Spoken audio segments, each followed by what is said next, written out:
께서 궁금해 하셨을 질문들 몇 가지를 제가 먼저 여쭤보겠습니다. 첫 번째 질문입니다. 더 뉴 소렌토의 내 외장 디자인이 기대 이상으로 새로워졌는데요. 외장 및 내장 디자인을 맡으시면서 생각하신 주안점은 어떤 것들이 있을지 각 담당 팀장님들께서 말씀해 주시면 감사하겠습니다. 예, 그럼 외장 디자인부터 좀 말씀을 드리겠습니다. 저는 기아 넥스트 디자인 외장 2팀의 유문효 팀장입니다. 이 차를 디자인함에 있어가지고 주안점은 모두 답니다. 그렇지만 좀 더 상세하게 좀 설명을 드리자면 저희들이 외장 디자인을 하면서 현재 가고자 하는 기아 디자인의 철학인 오브진 유나이티드가 이 차에 어떻게 하면 잔로가 될 수 있을지에 대해서 상당한 많은 고민을 하고 디자인을 진행을 했습니다. 그리고 이 상품성 개선이라는 모델이 이 제한된 범위 내에서 어떻게 하면 좀 더 새롭게 보일지 대해서도 디자이너들이 많은 고민과 아이디어 스케치가 반복이 되었고요.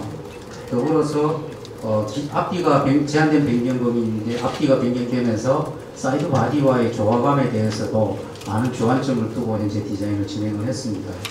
그리고 지금 앞에 전면에도 보시게 되시겠지만 상당히 감성적인 터치와 섬세한 디테일이 좀 살아있는 그런 디자인에 중점을 두고 디자인을 진행했습니다. 예, 내장 관련된 내용 설명드리도록 하겠습니다. 저는 넥스트 디자인 내장팀 이민영 팀장이고요. 내장 관련해서는 사실 많은 부분이 변경되지는 않았지만 그래도 메인 크래시패드와 그리고 콘솔의 몇 가지 기능 그리고 여러 가지 조형 요소들이 추가되었는데요.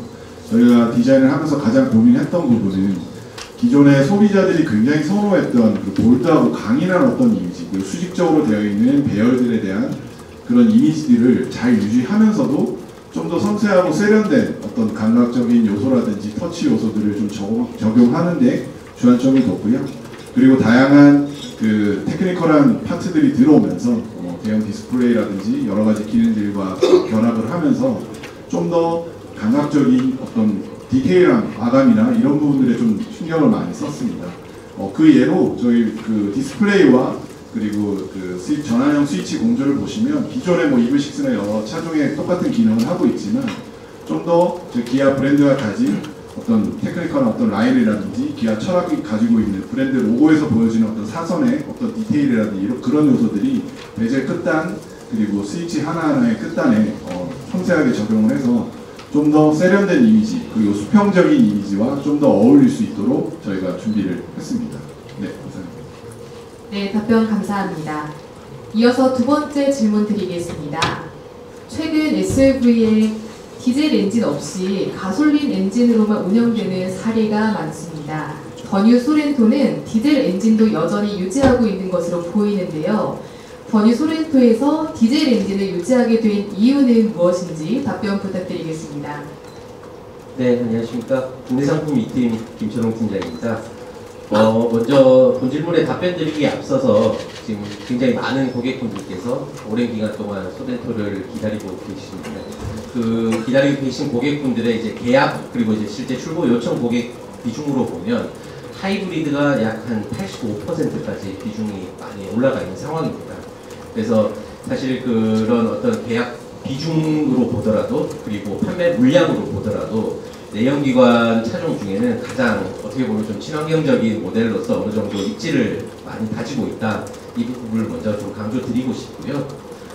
디젤에 대해서 말씀을 드리자면 사실 동일 기준으로 보면 지금 현재 거의 5% 미만으로 굉장히 좀 미미한 수치로 비중이 많이 낮아져 있는 상황이긴 합니다.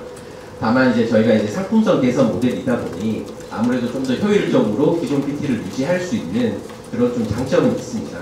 그리고 디젤이 이제 앞으로 거의 좀 지는 해라고 볼 수는 있는데 여전히 아직도 시장에는 좀 일부 고객분들께서 그 디젤 특유의 그런 어떤 파워라든지 토크감을 원하시는 고객분들이 있다 보니 조금 당분간은 그 디젤 PT를 유지하는 방향으로 일단 결정을 하고 운영을 하게 되었습니다.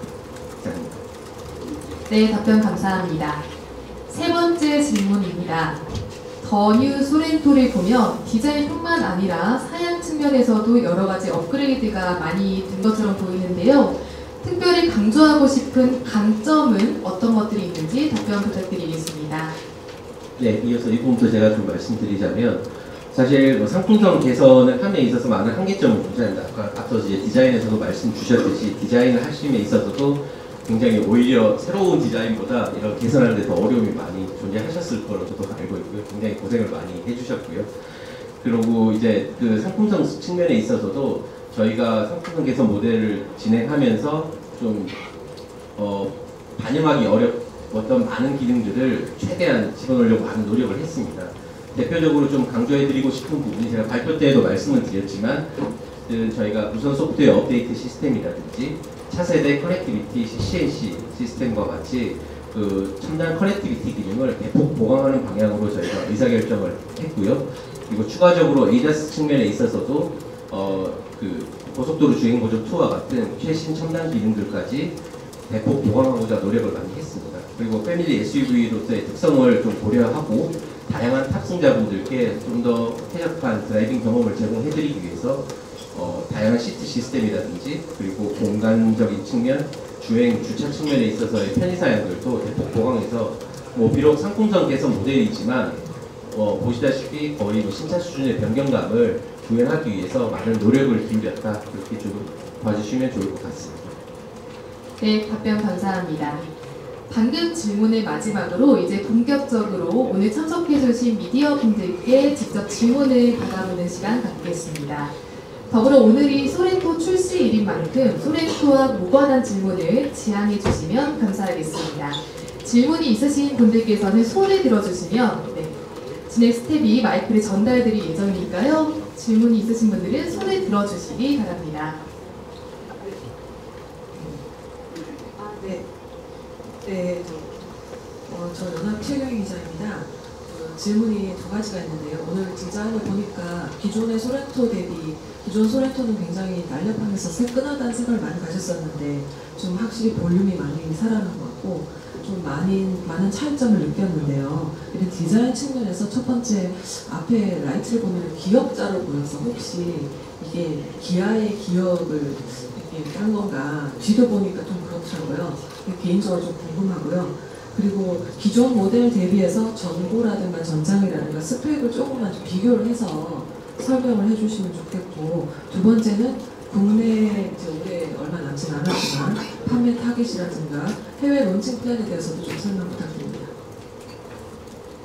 네, 외장 디자인에 대해서 좀 질문을 주셨는데 말씀을 드리겠습니다. 기억자 좋은 아이디어인 것 같습니다. 지금 기아의 기억자 생각도 못했는데 이런 기발한 아이디어가 있습니다. 그런 쪽으로 디자인했다기보다는요, 저희들이 지금 저번에 EV9도 보셨고 요즘에 최근에 나오는 그 EV 신차들도 보시게 되면 저희들이 헤드램프가 수직형의 헤드램프를 좀 취하고 있습니다. 그렇게 하다 보니까 양쪽으로 더욱더 와이드해 보이는 상황이 되고요. 그 다음에 수직적인 헤드램프 안에서 모든 기능을 다 넣다 보면 DRL이 상당히 수직형을 많이 띄게 되어 있습니다. 그래서 어떤 차는 좀 더 와이드하게 보기 위해서 완전 바깥쪽으로 이렇게 수직으로 붙이는 DRL도 있고요.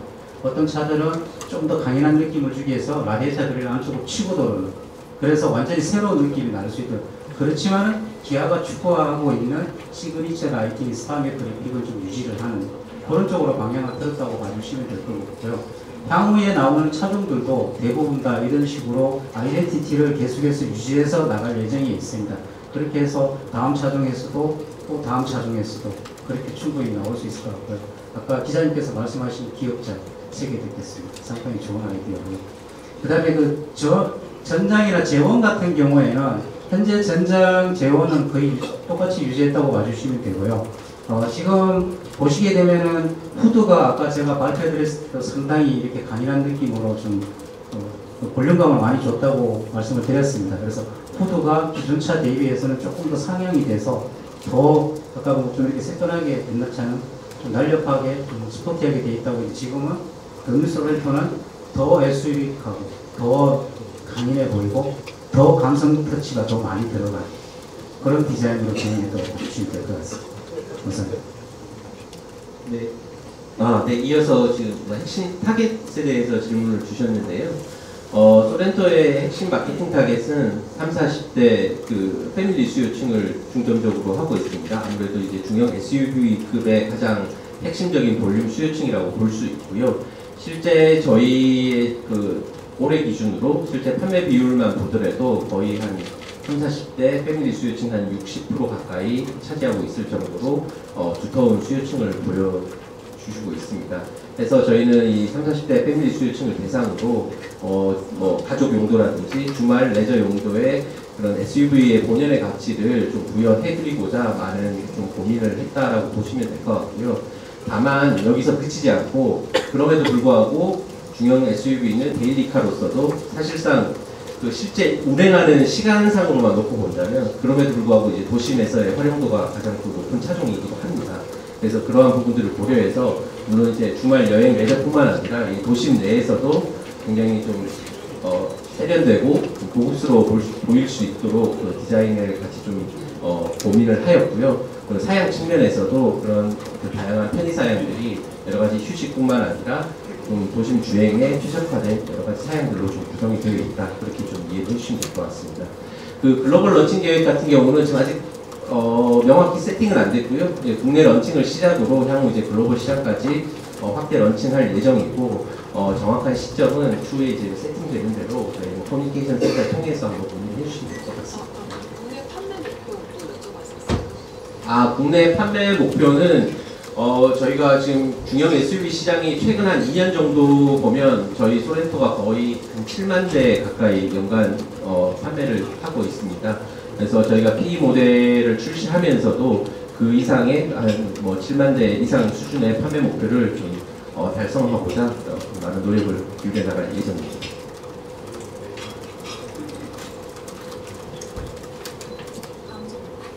네, 신차 발표 출시 축하드립니다. 미디어도 장윤택 기자입니다.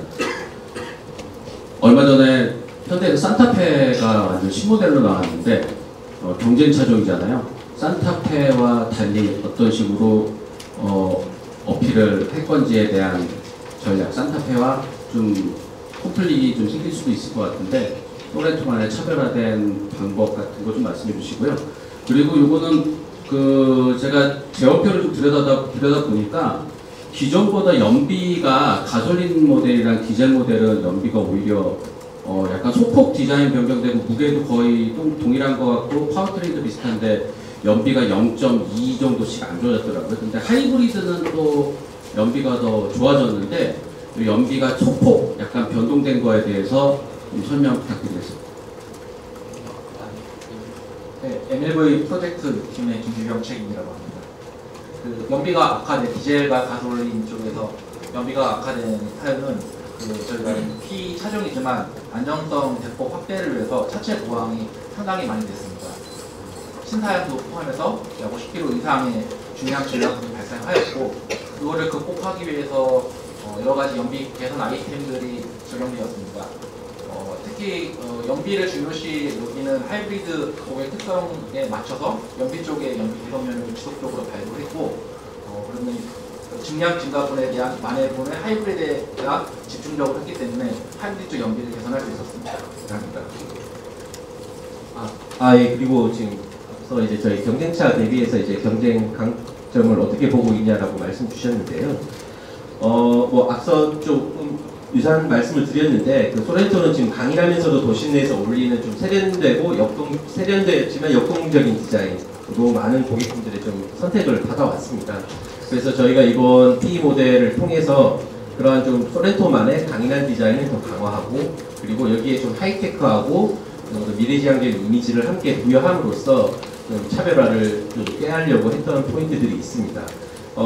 물론 이제 앞서 설명을 좀 드렸지만 이 SUV라는 차종이 본연적인 가치로는 뭐 아웃도어라든지 여러 가지 레저에 적합한 차종이긴 하지만 실질적으로 많은 고객분들이 좀 도심에서 또 운행을 하고 이용을 하고 계십니다. 그러한 그 라이프스타일 관점에서 봤을 때 이 저희 소렌토라는 모델이 디자인이라는 측면, 여러 가지 공간이라든지 편의라는 측면에 있어서 그런 어떤 레저와 그 아웃도어 라이프뿐만 아니라 이 도심 내에서도 좀 최적화된 그런 어떤 모습과 그리고 공간 그리고 여러 가지 편의 기능들로 좀 무장한 차다라고 이렇게 설명을 드리고 싶고요. 물론 여러 가지 이번에 들어간 뭐 신기술, 신기능들이 경쟁차와 비교했을 때 유사한 수준, 뭐 일부 뭐 조금 저희가 열세 사양들이 있긴 하지만 최대한 저희가 상품성 개선 모델임에도 불구하고 그런 부분까지 보강해서 저희만의 좀 차별적인 부분을 더욱더 좀 강조해 나가는 방향으로 좀 브랜드를 끌어나가려고 좀 생각하고 있습니다.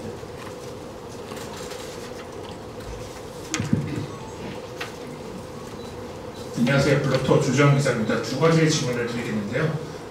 이전 소렌토는 19인치 하이브리드 모델 기준입니다. 이전 소렌토 하이브리드 모델은 19인치 휠이 있었는데 지금 소렌토 하이브리드는 19인치 휠이 삭제되고 17인치, 18인치만 선택하는 걸로 알고 있습니다. 이 연비 상승을 위한 목적인지 다른 이유가 있는지 궁금하고요. 두 번째는 이 차 안에 있는 CCNC 인포테인먼트 디자인과 관련된 질문인데요. 하이브리드 콘텐츠 메뉴를 보니까 오토와 배터리 흐름을 보여주는 이 그래픽 디자인이 예전 제가 기억하기로는 그랜저는 되게 단면적으로 보여줬는데 소렌토는 되게 입체적으로 좀 변한 게 좀 보입니다. 이런 부분이 현대와 기아 간의 뭐 서로 간의 차이인 건지 아니면 기아 내부에서도 조금 입체적으로 보이자라는 그런 내부 결정이 있었는지 궁금합니다. 네, 일단 휠 운영에 대해서는 뭐 어쨌든 많은 고객분들이 좀 아쉬워하실 수도 있겠지만 말씀하셨듯이 그리고 앞서 저희 지금 김주경 책임연구원께서 설명드렸다시피 여러 가지 상품성을 보강하는 데 있어서 중량 증가가 좀 불가피했었고 그런 부분들을 좀 만회하고자 저희가 부득이하게 이제 18인치 휠 위주로 운영이 됐다라고 좀 이해해 주시면 좋을 것 같고요. 디자인에 대해서. 네, CCNC 그래픽 관련해서는 제가 좀 설명을 드리도록 하겠습니다.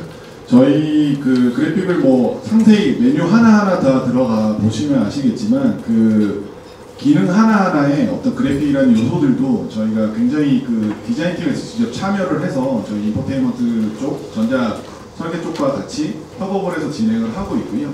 그리고 말씀하신 부분대로 2D 그래픽 위주가 아니라 좀 더 기능을 좀 더 보여주는 그런 내용들은 3D 맵이라든지 3D 그래픽을 좀 적극적으로 활용해서 좀 더 직관적으로 고객에게 사용할 수 있도록 좀 세팅이 되어 있는 상태고요. 이런 내용은 추후에 이제 조금씩 더 업데이트되는 과정을 거쳐서 아마 좀 더 시인성이나 이런 것들 좀 더 좋도록 저희가 방향을 설정해서 가고 있는 상황입니다. 어떤 소프트웨어 업데이트로 개선할 수 있다는 거죠?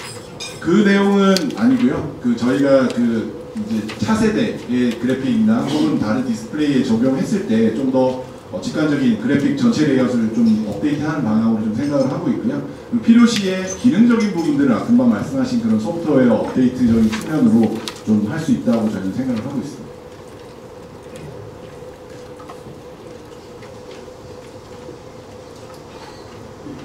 마지막으로 질문 하나 더 받겠습니다. 질문이 있으신 분은 손에 들어 주시기 바랍니다.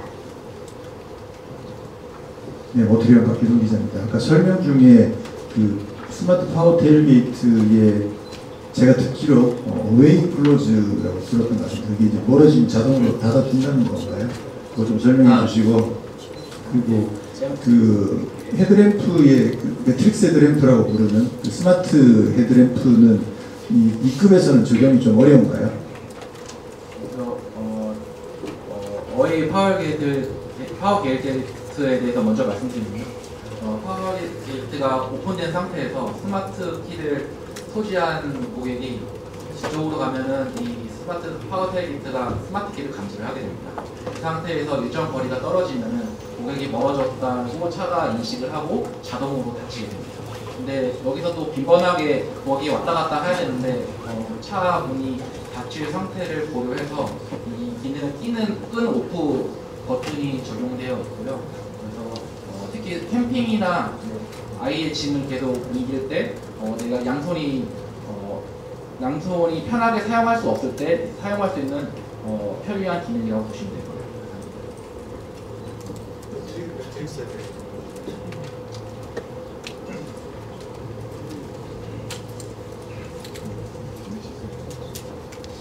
말씀하신 부분에 대해서는 저희가 조금 더 기능적으로 좀 확인해야 될 포인트가 있을 것 같아서요. 추후에 저희가 커뮤니케이션 센터 쪽을 통해서 한번 답변을 좀 전달드리도록 하겠습니다. 네, 추가 질문이 있으신 분은 손을 들어주시기 바랍니다. 없으시면 시간 관계상 Q&A는 여기까지 진행하도록 하겠습니다.